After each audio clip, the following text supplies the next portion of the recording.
Breakfast Show on your 89 WLS. I want to thank Jake Hartford for all this hard work last week. And it was hard work, as it turned out.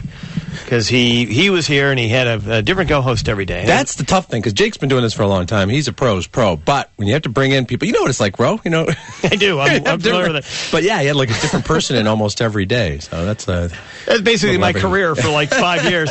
But you know, the funny thing is that he's not good with names either. So he has no idea who these people are when he's bringing them in. Yeah, whatever. What do you got to say? I believe he called them all Max. Let's go with that.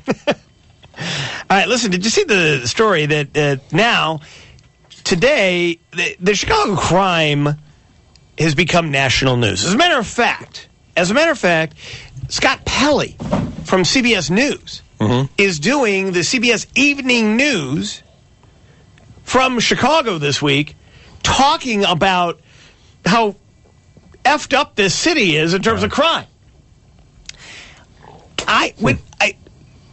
A couple weeks ago, and I think I mentioned this on the air, but a very famed American comedian said to me, who said, you know, I used to love coming to Chicago, but dude, I don't want to come here anymore because it's like it's scary to come here. D.L. Hughley said this to me. Oh, I was going to say, did he say, I used to love coming to this city. Martin Luther King Drive.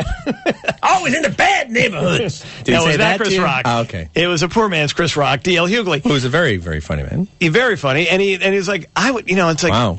It's gotten bad because we've now garnered this national reputation. So what are we going to do? And it's you know, it's confusing. We have a new administration, roughly. I mean, even though the Emanuel administration now is, you know, well into its second year, it's still sort of it's still going in and opening up the bankers' boxes and finding other crap that was left behind. Not so good. Look at this. And they're finding out that they owe money on things that they what? We have to do what? Yeah. And the new police administration, again, not all that new, but I mean, they're trying to figure this out too, because they're like, especially the guys who are coming here from other places, they figure, all right, we understand the criminal mind, but maybe not completely. Because the Chicago criminal mind seems to be a little different and seems to operate with impunity. Like, hey, it's cool to be a crook in Chicago. And the amount of shootings and the amount of stupid street crime. And now you got this story out of Wrigleyville from last night where a limo, guys poured out of a limo to start a street fight. Now, they said that they were shooting a rap video inside the limo, and then they were being taunted from people on the street. Now, how tough is this town that when a limo of people shooting a rap video is going down the street, the people on the street want to taunt it? That's generally where you run and hide when that's happening. Yeah. I mean, it's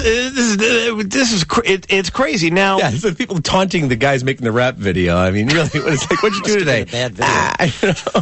Here's what I did. I wanted to go over and taunt these guys making a rap video. What? We went to the mixed martial arts demonstration and heckled the fighters. I mean, all right. Now, today, city officials unveiled a list of 37 businesses. 37 businesses, liquor and convenience stores, as well as gas stations and fast food restaurants, they say are harboring and magnets for neighborhood crime. Where whether it's a bunch of bad guys hang out or it's you know, like a gang headquarters or whatever it happens to be, they're going to target these guys, they're going to put them out of business. Rosemary Kimball, who has been with us a number of times to discuss the cabs, because she's in charge of that thing, too, for Chicago. She's the Commissioner of Department of Business Affairs and Consumer Protection, so this falls under your purview as well. Wouldn't these owners of these establishments, though, I mean, they're not going to easily just say, oh, you know, come in and take us over and shut us down. There must be some resistance in this, right? Well, first of all, hi, guys. How are you? It's always good to be on the show. Absolutely. Good to talk to you. Well, what we do with this is this all comes out of the theory of broken windows in neighborhoods, monitoring businesses. So that's what my department does. We license all the businesses, including the taxis, as well as all the businesses in the city. And what we went and did is we pulled our data and we were looking for businesses that have a lot of vandalism, a lot of problems around them in an urban environment, and that are susceptible to escalation into more serious crime.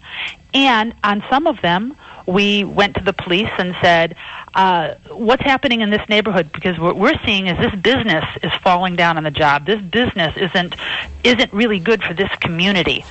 And we're seeing complaints, we're seeing problems, and the police come back and they said, there's gang activities around these businesses. Some of them have, gang disturbance reports, assaults in the neighborhood, shots fired.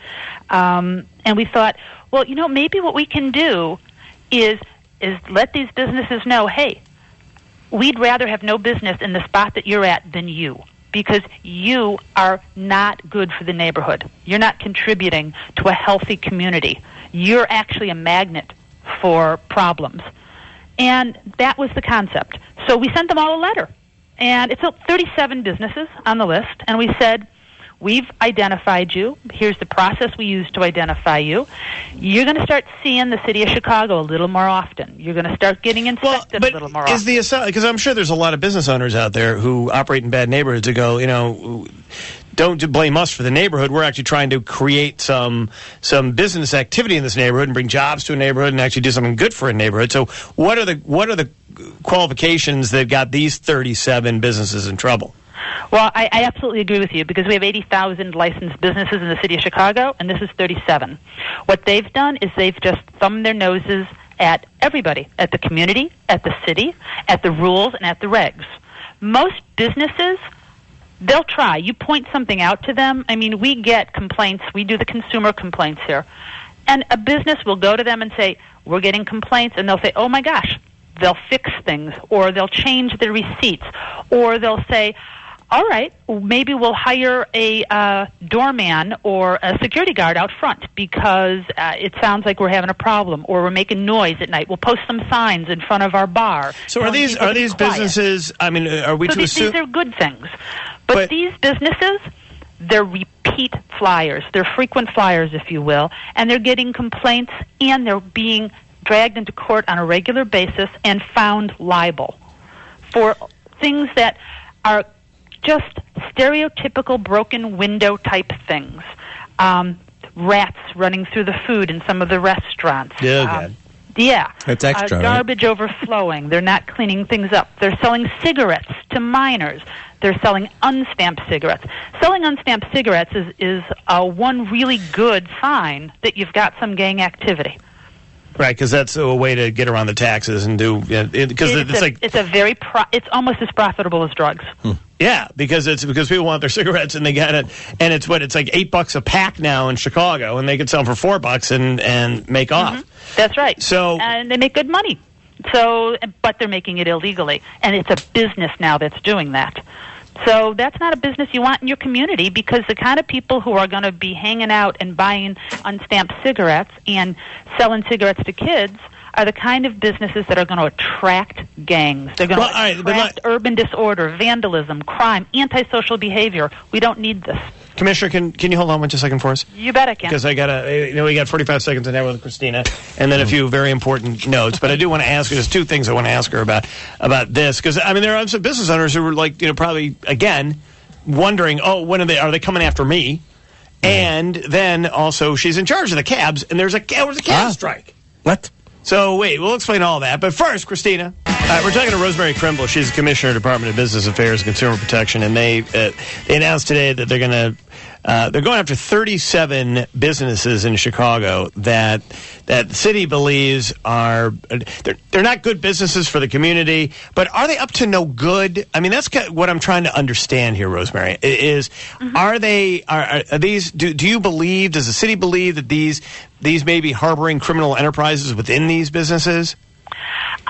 Here's what I believe. These particular businesses, I want to make it very clear that what they violated is not just they broke a law, not just, they didn't cross a T or dot an I. They have multiple violations across multiple departments. So, and they've been told, you have a building code violation, you're selling outdated food, you're selling loose cigarettes. It's across the board a number of different types of categories. It's not just one thing that they just can't get right. So when you have this in the city, as you do right now, this notion that by shutting down these businesses, it's going to help with the street crime and the violence in certain neighborhoods, why is that nexus being made? What are you connecting? What dots are you connecting there? Well, when you look at the violations of these particular businesses, almost all of them have tobacco violations, and they have minors. And then when you look at the police reports, you can tie this to more serious crime. You can see the escalation occurring. And if we can get in front of this by straightening the business out or taking the business and revoking them, so that we can get a good business owner in there, a business owner who's going to... But would a good business owner want to go into those locations? I'm sorry? Would a good business want to go there? Yeah. Absolutely. Absolutely. I mean, if you think about the city of Chicago and all of the neighborhoods, there are vibrant, wonderful, good businesses in all of them. All of them. And they serve their community. These 37 businesses, they're not serving their community. They're setting up a situation in an urban environment for the escalation of more serious crime, and they are attracting the worst members of society into a concentrated spot in a neighborhood, in a community. And we don't need them. All right, Commissioner, hold on one second. I want to get a cop's perspective here. Ray is calling us at 591-8900. Go ahead, sir. Hi, how you guys doing? Good. Listen, I'm driving home right now. I just got off my tour. I work in around the west side of 10th and the 11th district. I don't need a nexus or any complicated formula to tell me that what she's trying to do is correct. But 37, I could name 37 just on the west side alone. And then there's Inglewood, and then there's streets all the way from California all the way to the lake, and you tell me you only found 37? I think people in downtown need to get out into the communities and look at these places. Now, it's been mentioned that these businesses have multiple violations. Then why are they still there? I mean, I see these businesses. I go into their businesses. They sell just pathetic food because they're basically there is liquor stores. That's it. And they sell cigarettes.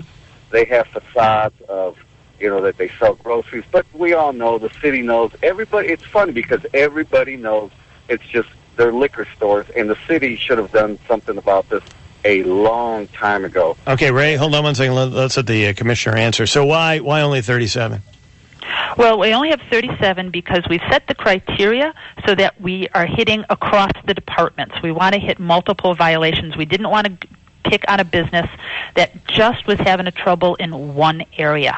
Now, I don't disagree with what is it Ray says, because and I appreciate his comments, and he's right. There are lots of quote unquote bad businesses, but sometimes they're not the business's fault. Just because there's a lot of crime around a business doesn't mean it's the business itself that's participating in the crime or that's encouraging the crime. All right. These 37, they're really actively bringing in a bad element to the neighborhood.